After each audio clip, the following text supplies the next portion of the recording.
안녕하십니까. 서명교회 조기호 목사입니다. 오늘은 2020년 9월 20일 주일 오전 예배 하나님 말씀을 증거하도록 하겠습니다. 본문 고린도전서 3장 5절부터 9절, 제목은 사역자는 하나님의 종입니다 라고 하는 제목으로 말씀을 드리려고 합니다. 사도 바울은 고린도전서 1장부터 4장까지 교회의 하나됨에 대해서 5개의 논증을 통해 교회의 일치와 조화, 그리고 하나님의 평강이 존재하는 하나님의 공동체가 되기를 소망하고 있었습니다. 바울은 이것을 위해서 5개의 논증을 예를 들고 있는데요. 첫째는 1장 10절부터 17절, 둘째는 1장 18절부터 2장 5절, 세 번째는 2장 6절부터 3장 4절, 네 번째는 3장 5절부터 23절, 다섯 번째는 4장 1절부터 21절까지의 말씀입니다. 이것을 교회의 하나됨의 목적에서 본다면 고린도전서 1장 13절, 그리스도께서 어찌 나뉘었느냐, 바울이 너희를 위하여 십자가에 못 박혔으며 바울의 이름으로 너희가 세례를 받았느냐에서 제기하는 세 개의 질문에 대한 답변을 교회에 제시함으로써 고린도 교회의 성도들이 가지고 있는 잘못된 생각을 바로 잡으려고 사도 바울은 하고 있습니다. 세 개의 질문은 여러분들이 잘 아시는 바와 같이 다음과 같습니다. 그리스도께서 어찌 나뉘었느냐? 바울이 너희를 위하여 십자가에 못 박혔느냐? 그리고 바울의 이름으로 너희가 세례를 받았느냐에 대해서 서로 질문과 답변이 맞물리는 구조, 즉 교차 대우 구조로 설명하고 있습니다. 그리스도께서 어찌 나뉘었느냐라고 하는 것은 3장 1절부터 4장 21절에서 그리스도의 종도는 많지만 그리스도는 한 분이라고 논증하고 있고, 바울이 너희를 위하여 십자가에 못 박혔느냐, 이것은 1장 17절 하반절에서 2장 16절까지 십자가에 못 박힌 분은 그리스도라고 논증하고 있습니다. 바울의 이름으로 너희가 세례를 받았느냐라고 하는 이것은 1장 14절부터 17절 상반절에서 바울의 이름으로 세례를 받지 않음으로 라고 하는 것으로 논증하고 있습니다. 호슬리의 위에 5개의 예를 들었던 것 중에서 세 번째와 네 번째의 논증이 들어있는 3장은 교회가 하나가 되어서 성숙하게 자라가는 모습이 무엇인지 우리에게 보여주고 있습니다. 그 중에서 오늘 우리가 읽은 본문은 고린도전서 1장 13절의 첫 번째 질문인 그리스도께서 어찌 나뉘었느냐를 설명하고 있는 것 중에서 지난주에 이어 두 번째 부분을 말씀을 드리고 있습니다. 문단을 나누다 보면 여러 나눌 수가 있는데요.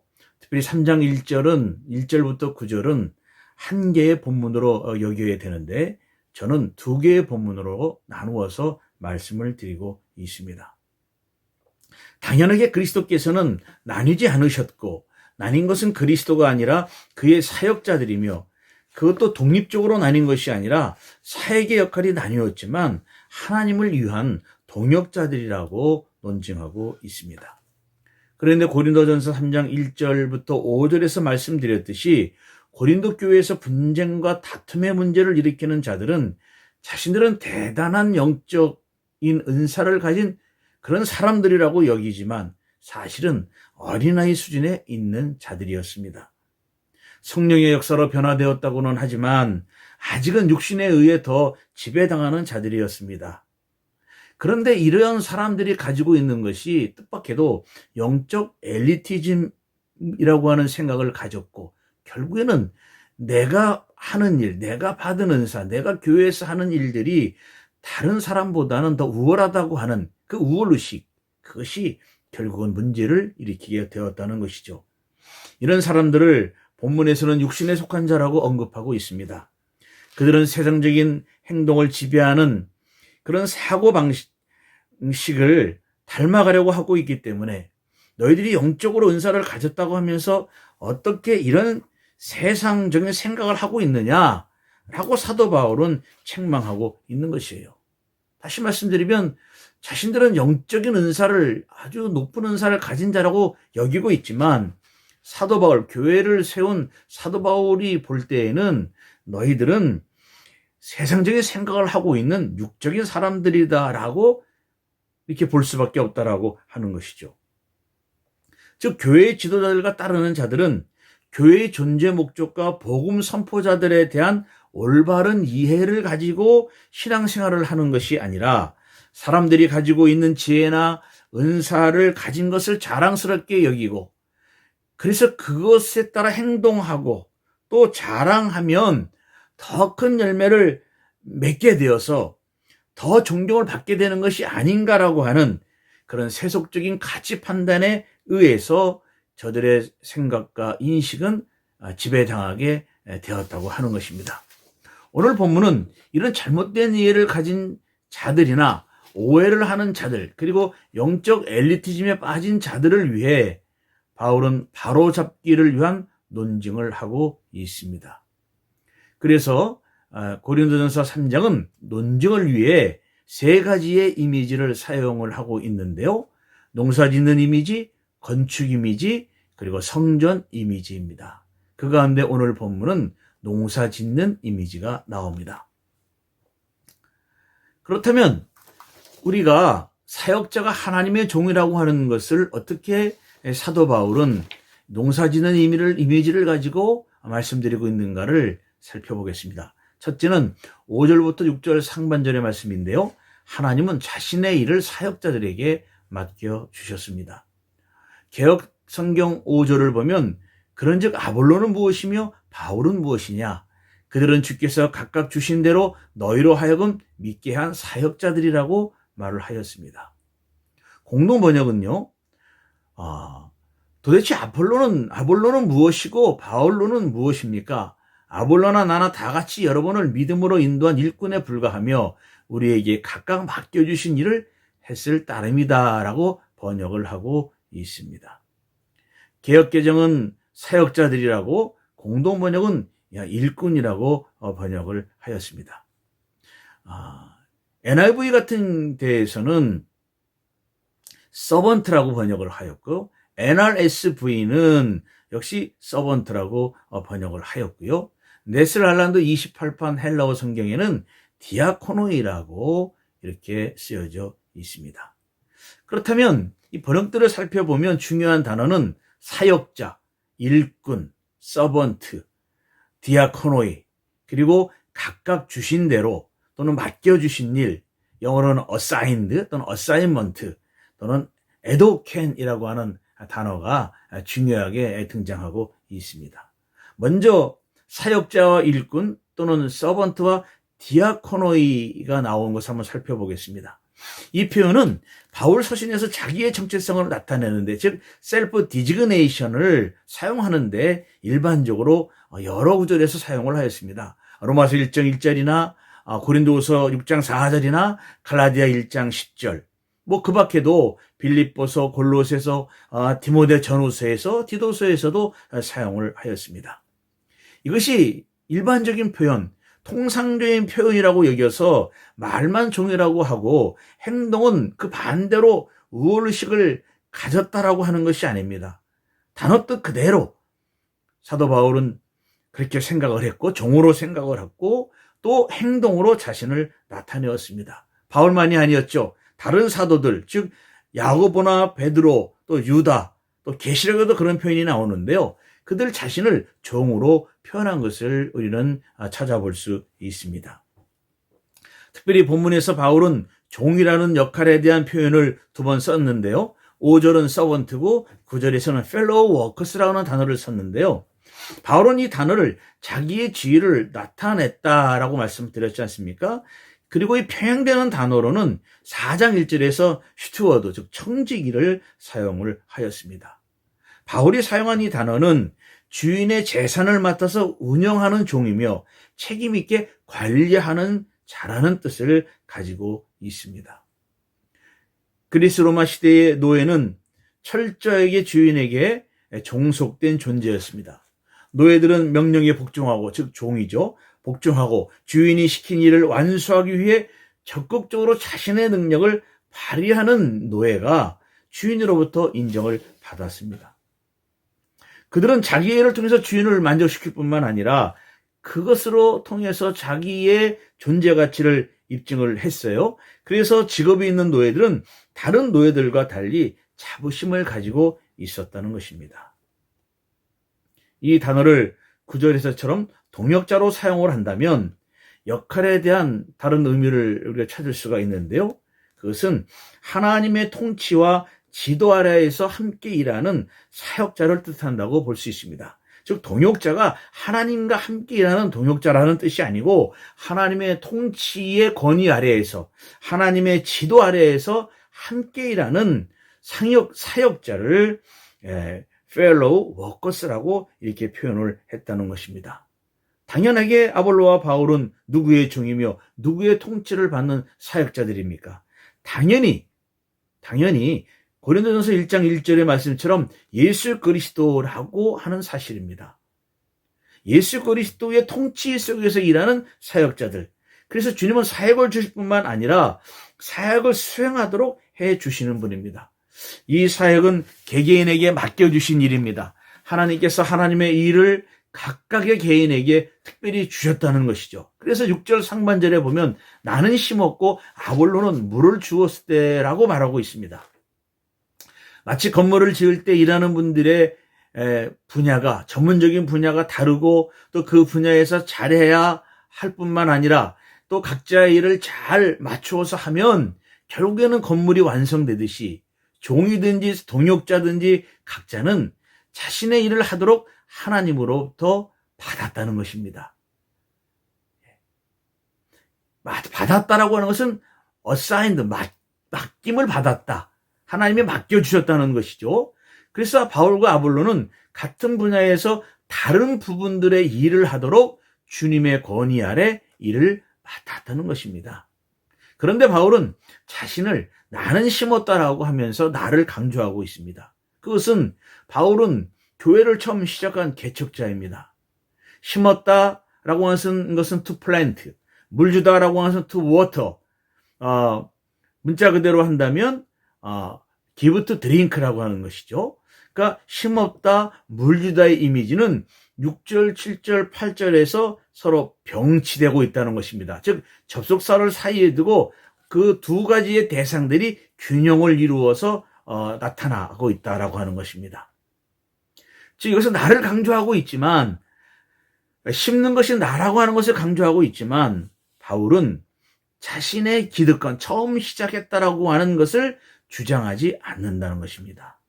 그 이유는요, 바울이나 아볼로 둘 다 하나님으로부터 각기 다른 소명을 받았다는 것입니다. 그 소명을 수행하도록 하나님으로부터 은사를 받았고요. 그리고 소명을 받아 은사로 교회를 성숙시켜 나가는데 서로 간에 경쟁의식을 가질 필요가 없이 각자 맡은 그런 맡겨진 일들을 하면 된다는 것이죠. 그래서 요즘 교회에 어떤 보이지 않는 경쟁 관계 때문에 사이들이 좀 망가지고 틀어지는, 그래서 결국에는 교회에 어려움을 가져다 일들이 얼마나 많이 있습니까? 하나님이 맡겨주신 일은 경쟁하라고 맡겨주신 일이 아니라 하나님의 통치권 아래에서 하나님의 도구로 사용될 함께 일하는 일꾼이라고 하는 의식으로 하나님의 일을 하여야 한다는 것입니다. 그래서 이 지도자들 둘과 그를 따르는 성도들도 섬김으로 교회를 이끌어가고 봉사해야 합니다. 그리고 성도들이 믿음을 가질 수 있도록 섬겨야 하는 것이지요. 사실 이 일꾼이라고 하는 말, 종이라고 하는 말, 서번트라고 하는 말은 헬라 사회에서 식사와 관련해 웨이터를 뜻하는 말이었다 볼 수 있습니다. 그래서 고대 사회에서는 이 주인과 노예의 구별이 식사할 때 뚜렷이 나타나게 되는데요. 이 주인은 긴 옷을 차려입고 식탁에 기대어 있고 하인은 띠를 두르고 시중을 들었다고 합니다. 바로 식사에 시중을 들던 사람들이 헬라어 본문에서 말하고 있는 디아코노스라고 하는 것입니다. 따라서 이 섬김의 중심에는 부르심을 받은 소명에 따라 순종하는 태도를 동시에 요구하고 있습니다. 십자가의 그리스도에서 볼 수 있는 한 사람의 일생을 우리가 본받아야 하는 것인데, 그런 태도를 우리가 따라가야 되는 것인데, 그것이 바로 고린도전서 2장 16절에 그리스도의 마음에서 나오는 순종과 서번트후드라고 하는 것입니다. 그리고 섬김은 서로 연대하는 공동체성을 강조합니다.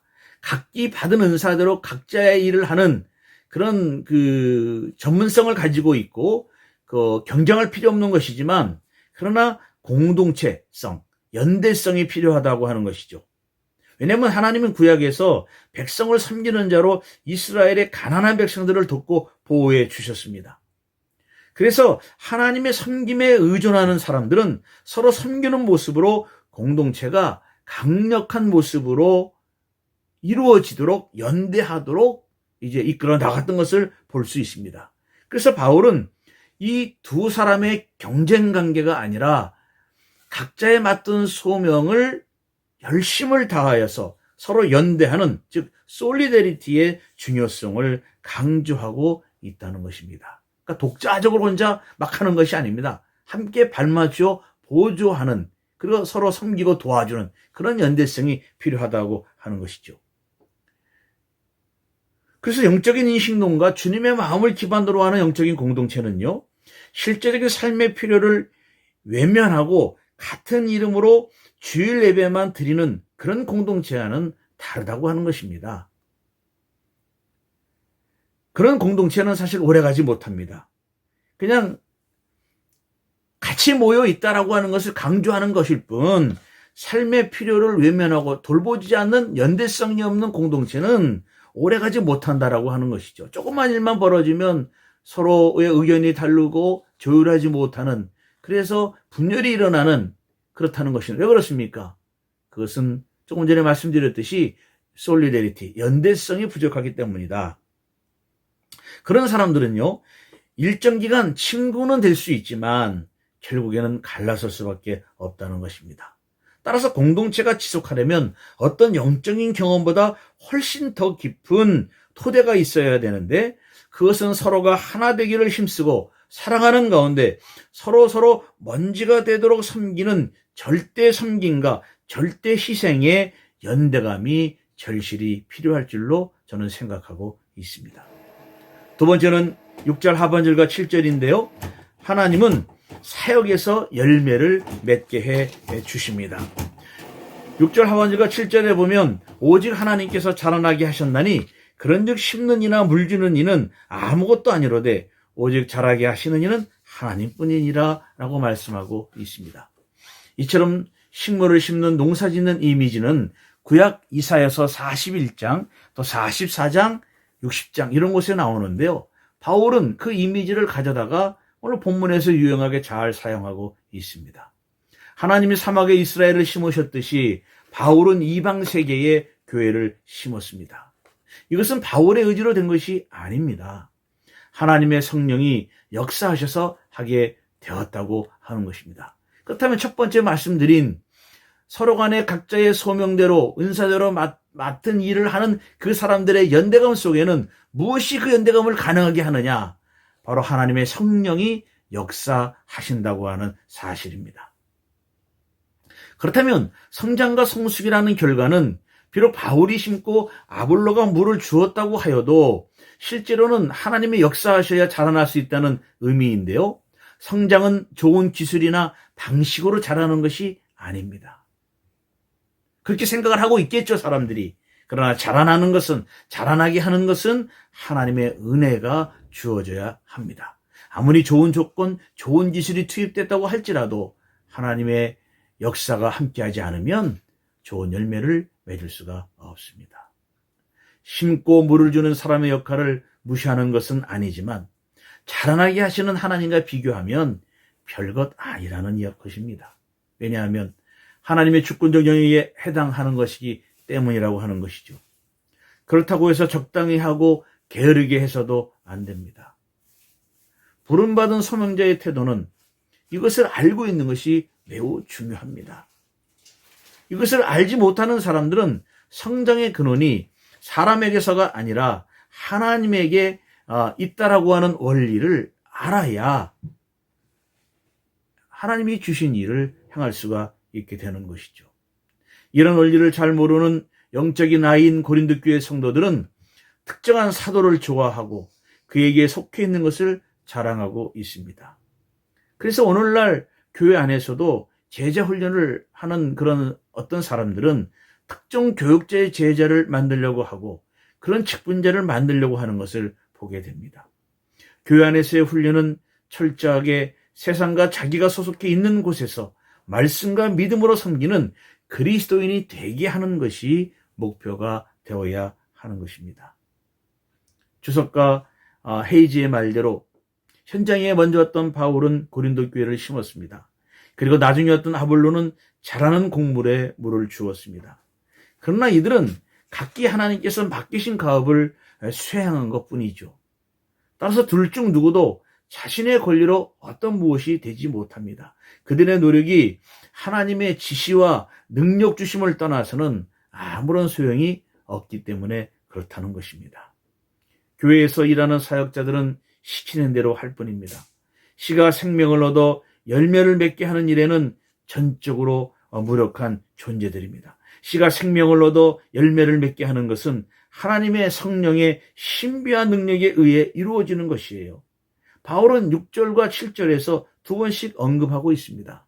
살아있는 신앙의 공동체 속에 복음의 말씀이 뿌리를 내리고 싹을 내서 자라게 하시는 분은 하나님이라고 하는 사실입니다.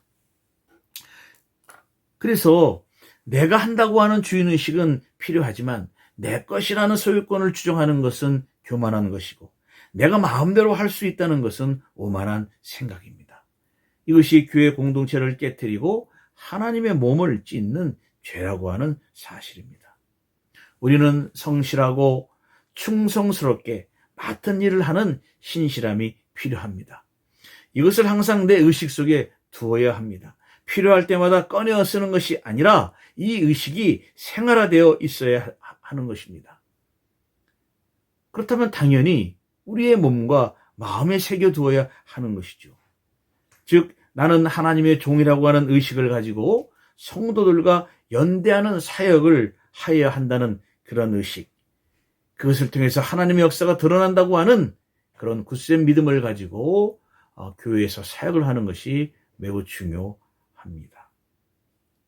여기 오직 하나님께서 자라나게 하셨나니에서 자라나게 하다는 하나님이 모든 사역의 근본이시며 교회의 생명과 성장은 오직 하나님의 소관이라는 것을 나타내고 있어요. 사역자들이 상이한 활동을 아무리 훌륭하게 수행해도 하나님이 생명 주셔서 자라나게 하지 않으시면 헛수고가 된다는 뜻입니다. 그래서 어떤 사역자들은 그냥 무력감에 빠져서 열매가 없는 것을 무력감에 빠져서 있는 사람들도 있는데 이것은 제가 마치 신학교에 처음 입학을 해서 했던 생각과 비슷한데요. 과연 우리가 신학을 공부해서 목사가 돼서 신방을 하고 설교를 했을 때 과연 어떤 열매가 나타날까? 무엇이 될까? 굉장한 기쁜 회의에 빠진 적이 있었습니다. 잘못된 생각이죠. 이것은 내가 무엇인가를 이루려고 하는 것, 내가 사람의 마음을 변화시키려고 하는 그런 욕심이 앞섰기 때문에 이런 생각을 하게 되는 것이죠. 우리는 그 열매를 맺게 해주시는 분은 하나님이라고 하는 사실을 바로 알고 있다라고 한다면 우리는 하나님 앞에 정말로 하나님만이 하실 수 있다라고 하는 의식을 가지고 열심히 충성스럽게 할 수 있을 수밖에 없다라고 하는 것입니다. 그러므로 현재의 사역이 좀 작아도 또 당장 눈에 보이는 열매가 없을지라도 나 자신을 무능하다고 하거나 또 환경이 그래서 환경을 탓할 필요는 없습니다. 모이는 숫자가 적어도 하는 일이 없어 보이는 것 같아서 실망할 필요도 없습니다. 지금 내가 해야 할 일은 지금 나에게 맡겨진 일에 충성하는 것뿐입니다. 내가 있는 그곳에서 열심을 다하는 것뿐입니다. 그리고 언제 어디서 새로운 사역이 시작될지 모르기 때문에 부르심에 준비되어 바로 일할 수 있도록 완전히 갖추는 훈련을 계속해야 하는 것입니다. 하나님은 사역을 할 수 있도록 우리들에게 또한 여러분들에게 능력을 주실 줄로 믿습니다.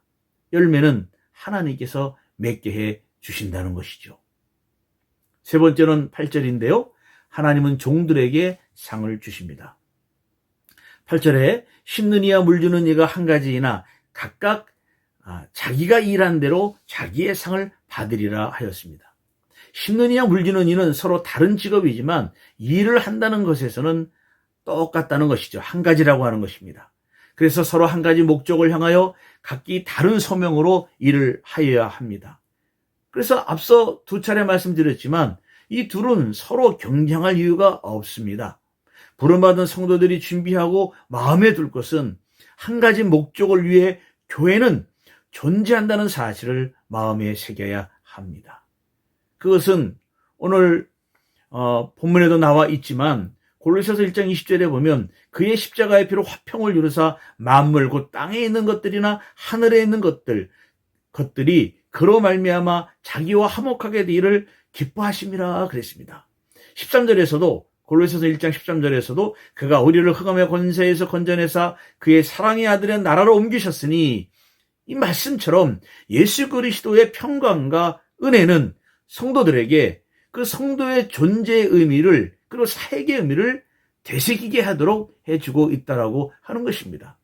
우리가 열심히 물을 주고 심고 하는 가꾸고 하는 이 사역이 그저 지나가는 사역이 아니라 주님이 이루신 화평의 사역, 화목의 사역, 그리고 어둠의 사역에서 빛의 나라로 옮기게 하는 그런 사역의 소명자로 부름을 받았다라고 하는 것입니다.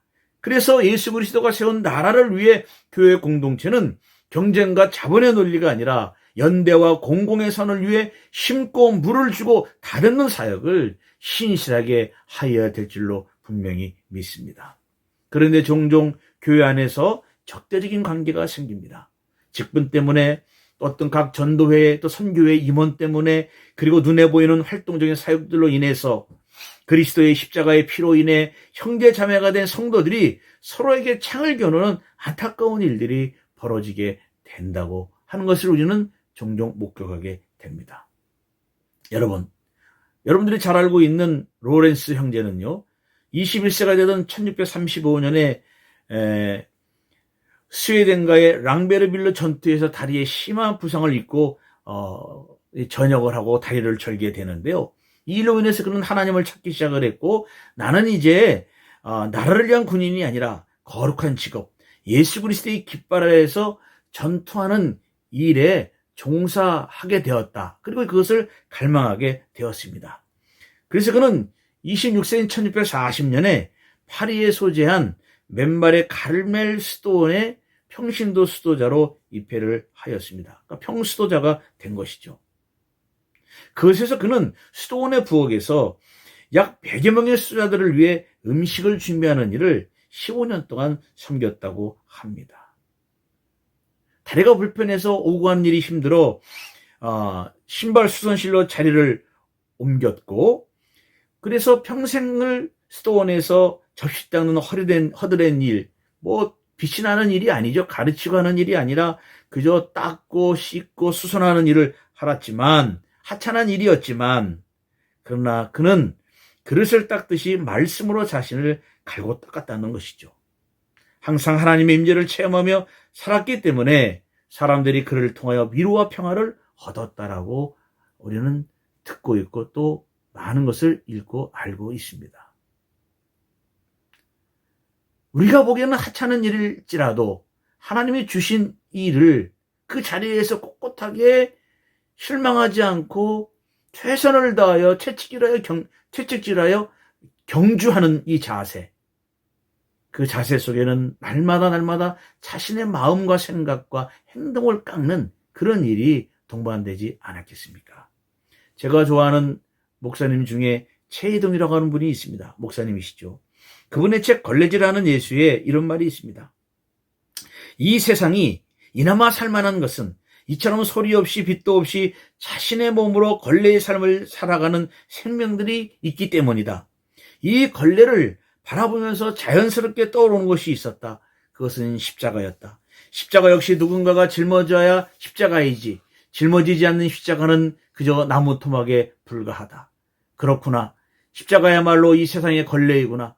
예수께서 십자가를 짊어지셨기에 예수는 우리의 주님이 되셨고, 예수께서 자신의 생명을 다 바쳐 짊어지고 세상을 사랑으로 가득 채우신 십자가, 그것은 바로 오늘 내 손에 들려진 걸레이다라고 그는 쓰고 있습니다. 걸레가 자기 몸을 희생하고 바치고 헌신하여 더러운 것을 닦아내고 깨끗하게 그리고 아름답게 하는 것처럼 십자가가 의미하는 것, 그것은 또한 자기 희생, 자기 헌신, 자기 내어놓음, 자기 비움, 자기 나눔이 아닌가라고 최혜동 목사님은 말씀하고 있습니다. 여러분, 우리는 이와 같은 삶을 살기를 원합니다. 바울은 성도들이 각각 자기의 일한 대로 자기의 상을 받으리라고 또한 하였는데요. 공동 번역은 상을 삭스로 번역을 했습니다. 상이나 삭스는 노동의 대가를 가리키고 있는데요.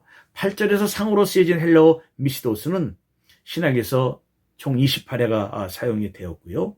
그 중에 18회가 상, 리워드로 번역이 되었습니다. 여기에는 두 가지 의미가 있습니다. 즉 각각 자기가 일한 대로 자기의 상을 받으리라고 하는 데에는 두 가지 의미가 있는데, 첫째는 산출과 수확량에 따라 상을 받는 것이 아니라 일하는 것에 따라 상을 받는다는 것입니다. 즉 하나님이 주신 일은 천하거나 귀중하거나 높거나 낮은 것이 없이 모두 같은 가치를 가지고 있다는 것이에요. 이것은 이제 12장에서 자세히 설명하고 있는데, 그런데 자아의식이 강한 자들이나 자아 도치가 강한 사람은 자부심이 지났죠. 우월의식을 가지게 되는데요. 이런 사람들은 문제가 있을 수밖에 있지 않습니까? 그런 사람들이라고 할지라도 근본적으로 하나님의 일이라는 점에서는 같다고 하는 것입니다. 즉 설교자나 반주자 또는 교회를 청소하거나 설거지를 하는 일에 근본이 같고 근본이 같을 뿐만 아니라 모두가 다 중요하다라고 하는 것입니다. 설교자만 중요하고 교회에서 허드렛 일을 하는 사람은 별것 아니냐? 그렇지 않다라고 하는 것입니다.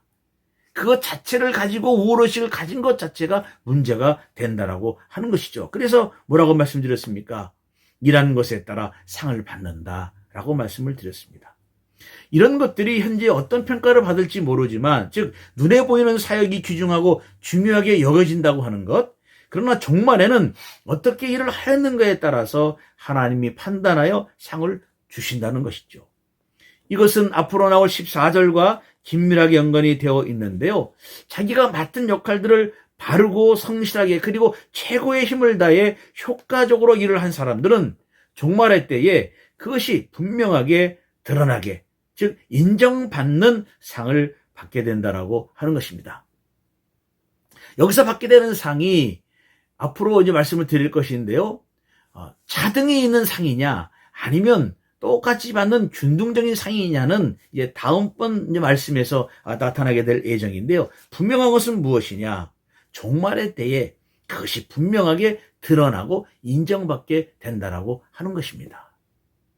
우리가 주님의 사역을 하는 것, 복음을 증거하고 말씀을 증거하고 때로는 교회에서 여러 가지 일을 섬기고 하찮은 일을 하는 것들이 지금은 어떤 것은 눈에 보이고 어떤 것은 눈에 보이지 않아서 참 피곤하고 힘들고 좀 섭섭할 때도 있다고 할지라도 우리의 관심, 우리의 궁극적인 목표는 지금이 아니라 앞으로 주님이 오시는 그 종말의 때가 아니겠습니까? 그때에 드러나는 것이 더 큰 가치를 가질 수 있다라고 하는 것입니다. 그때 드러난다라고 하는 것이죠. 인정받게 된다라고 하는 것입니다. 두 번째는 교회 안에서 이루어지는 일들은 모두 하나님의 일이라고 하는 것입니다. 모든 일이 하나님의 일이라면 먼저 우리들은 하나님과의 관계가 중요하고 친밀하여야 하고, 그리고 사람들의 관계에서는 자아중심이 아닌 공동체를 위한 일로 여기며 맡은 일을 하는 것이 필요하다고 하는 것입니다.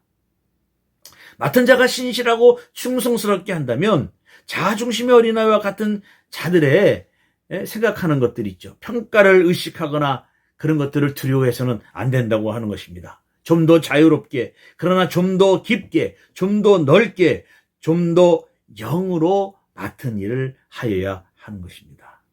여러분은 어떤 상을 생각하고 계십니까? 다른 사람보다 나은 상이나 따라오는 부상을 생각하고 계신가요? 여러분, 힘들고 어려워도 살아있음에 감사하시고 생명을 추구함에 용기가 생기고 교회를 섬기는 자유로움이 부족함보다는 아쉬움이 더 크지 않습니까? 보이는 상을 추구해야 하겠습니까? 아니면 은밀한 중에 보시는 하나님의 갚아주심을 보아야 할까요? 바로 우리는 조금 전에 말씀드린 대로 좀 더 자유롭게, 좀 더 깊게, 좀 더 넓게, 좀 더 영적인 인식을 가지고 생각을 하고 사역을 한다면 사실 이 상이라고 하는 것은 그렇게 중요하게 여겨지지 않습니다. 왜냐하면 감사하고 생명을 추구함에 용기가 생기고 교회를 섬기는데 자유로움이 생기기 때문에 우리는 더 큰 힘과 용기를 가지고 주님을 섬기고 성도를 섬길 수가 있습니다. 우리는 교회 안에서나 밖에서나 조건에 물든 자본주의 사고 방식에 의해서 상과 조건이 충족되어야만 주어지는 그런 상에 익숙한 면들이 사실 많이 있습니다. 그런 상보다는 날마다 꾸준히 하나님과 교통하며 그분의 평화로움을 삶에서 실천하며 받아주시며 상 주시는 하나님을 경험하는 그런 종들이 되는 것이 더 의미가 있지 않겠습니까? 그런 종들이 되시기를 주님의 이름으로 축복합니다. 마지막으로 9절인데요. 하나님의 밭과 집은 우리들이 일하는 장소라고 하는 것입니다. 9절에 보면 우리는 하나님의 동역자들이요 너희는 하나님의 밭이요 하나님의 집이라고 말씀하고 있습니다. 바울은 실제로 자신과 아볼로를 하나님의 슈네로고이, 즉 동역자들이라고 부릅니다. 이것은 고린도후서 6장 1절에서 말하는 함께 일하는 자와 대조적으로 그와 아볼로가 하나님과 동역자가 되었다는 뜻이 아니에요. 두 사람 모두 하나님께 속하여서 하나님의 권위 아래에서 함께 일하는 동료 일꾼들이라고 하는 뜻입니다. 그들은 하나님의 바친 교회에서 함께 하나님의 일을 하는 하나님의 동역자들이라는 뜻입니다. 따라서 두 사람에게 함께 주어진 일을 함께 하는 자들이 교회이고 하나님의 집이라고 하는 것이죠. 두 사람이 함께한다, 연대한다 그렇지 않습니까? 그러니까 두 사람이 이상하게 주어진 일들을 하는 자들이 교회이고 하나님의 집. 여기에서 성전, 거룩한 성전이라고 하는 의미가 나오게 되는데요. 즉 주를 그리스도라고 고백하는 자들이 성도이고 그들이 모였으니 하나님이 임재하여 함께 하시는 공동체가 되었다는 사실입니다. 그래서 앞부분에서 말씀드렸듯이 하나님의 백성을 씨를 뿌리고 물을 주는 하나님의 밭으로 표현했던 그림이 구약에서 오랫동안 사용이 되었듯이 우리도 또 바울도 그런 이미지를 가지고 이제 함께 물을 주고 심고 물을 주고 가꾸는 동역자가 될 것을 말씀하고 있습니다. 그렇게 화해하고 협력하고 협력해서 선을 이루는 말씀처럼 하나님은 그 가운데 아름다운 열매를 맺게 해주시는 것이죠. 그런데 우리가 교회의 신앙생활을 하면서 교회의 중심이 지도자로만 행하여지고 또 지도자가 영적으로 어린아이여서 삶과 신앙을 깨뜨려보지 못하는 육적인 신자라면 하나님 중심으로 그리스도 중심으로의 사고의 전환이 필요합니다. 자기를 움직이는 육적인 지혜의 자랑에서 영적인 이니셔티브, 즉 영적인 우선권이죠. 선제권이라기보다는 우선권. 이것은 뭔가 하면 저 사람이 먼저 숙이고 돌아와야 내가 화해해 주겠다라고 하는 자세가 아니라 나는 잘못이었고 저 사람이 잘못을 해서 그냥 가만히 있지만 그럼에도 내가 하나님의 화목을 위해서, 즉 하나님께서 아담과 하와에게 먼저 찾아가 주셨듯이 그 영적인 힘을 가지고 내가 먼저 다가서는 것, 이것이 영적인 이니셔티브, 스피리추얼 이니셔티브인데요. 영적인 우선권이라고 말씀을 드리는데 이것을 가지고 하나님의 집의 완성을 위해 자랑하는 자기가 아닌 자라게 하시는 하나님을 대면하는 자로 자기를 변형시킬 수 있는 신자가 되어야 한다는 것입니다. 이것이 우리가 그리고 공동체가 하나님의 교회이고 건물이라고 하는 그런 성전이라고 하는 의식, 그것을 우리가 말하고 있는 것입니다. 그런데 우리는 간혹 내가 보기에 저 사람은 가증한 사람이고 위선적인 사람인데 사람들에게 인정받고 존경을 받는 경우들이 있습니다. 내가 보기에는 저 사람은 가짜인데 인격자로 대접받는 것을 보면서 어떨 때는 내 마음이 불편해지고 그래서 결국에는 이 공동체를 떠나야 되지 않겠는가 생각하는 그런 사람도 있습니다. 그래서 언젠가 이런 싸움에 휘말리게 되었어요. 마음이 요동치게 되어서 결국에는 자신의 집조차 허물어뜨리는, 내 영혼의 집조차 허물어뜨리는 그런 사람이 종종 있는 것을 보게 됩니다.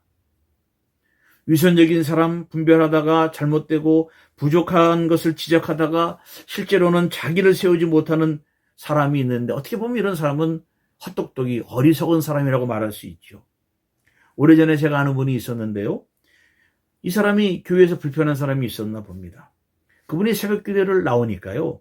그 사람 보기 싫어서 아주 이른 새벽인 2시에서 4시 사이에 기도하고 가는 분이 있었습니다.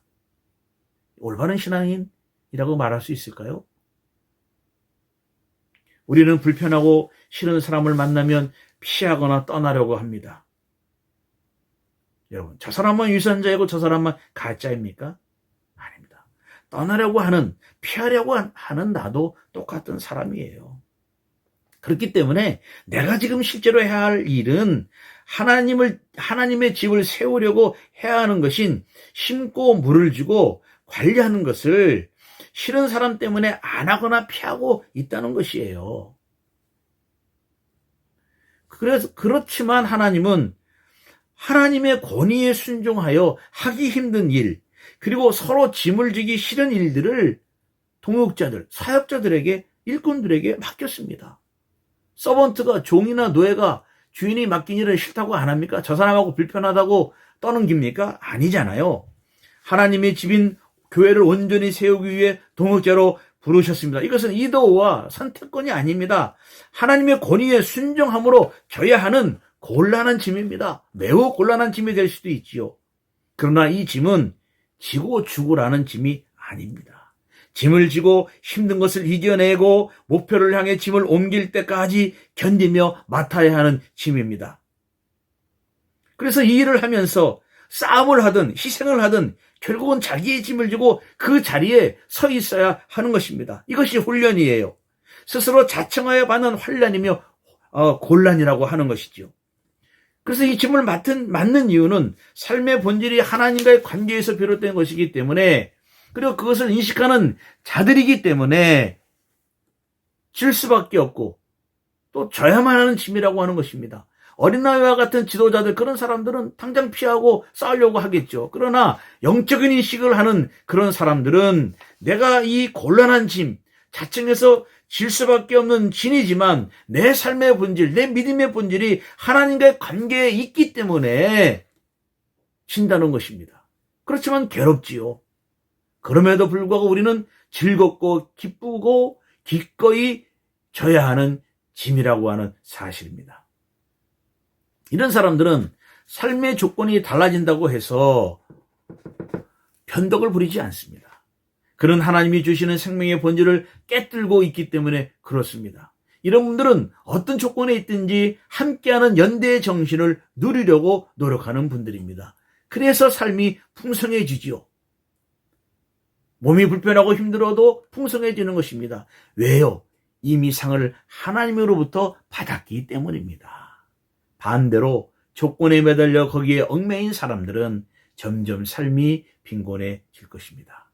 사랑하는 성도 여러분, 하나님이 부르셔서 하나님의 집인 교회에 모인 성도들은 하나님의 영광과 그분의 기쁨을 위하여 하나님의 집을 농부처럼 심고 물을 주어야 합니다. 이것 때문에 우리는 모였습니다. 그런데 지도자를 섬기고 집중하는 그들은 지혜가 뛰어나서 자기보다 모자란 사람이 우습게 보이고 마음에 깊은 감동을 주는 웅병가들은 말 못한 자들이 무식하게만 보이고 또 은사를 깊이 체험한 사람들은 그렇지 못한 자들이 가엾게만 여겨서 하나님께는 집중을 하지 못하여 하나님의 집을 방치해 놓거나 구경만 하고 자기들끼리만 서로 칭찬하고 지도자들에게만 시선을 둔다면 바로 그것이 영적 엘리티즘에 빠진 자들입니다.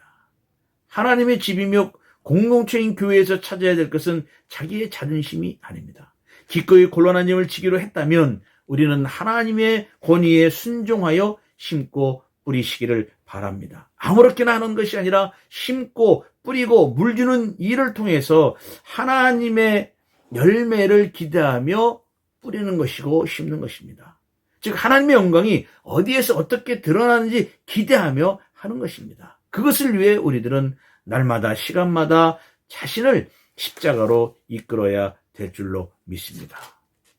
따라서 여러분, 우리는 눈을 들어 주님의 십자가, 그분의 은총을 사모하는 주의 종들이 되시기를 바랍니다. 우리가 진정 주님의 사역자요, 그분이 주시는 은혜를 선물로 받아 하나님의 집을 아름다운 진리의 공동체로 지으려 한다면 동역자의 아픔을 말없이 감싸 안으면서 서로를 인정하고 사랑하여 부름받은 거룩한 소명에 신실하게 응답하시는 주의 종들이 되시기를 주님의 이름으로 축복합니다. 감사합니다. 기도하겠습니다. 하나님 아버지 감사합니다. 우리는 하나님의 종이요 사역자로 맡겨주신 일을 맡았습니다. 경쟁하는 것이 아닙니다. 다투는 것이 아닙니다. 때로는 곤란한 점이 있더라도 자청하여 기쁘게 기쁨으로 질 수 있도록 주님 축복해 주셔서 아름다운 열매, 하나님으로부터 받는 아름다운 상을 받는 주의 종들 되게 하여 주시고 힘과 용기를 허락해 주시옵소서. 예수님의 이름으로 기도하옵나이다. 아멘.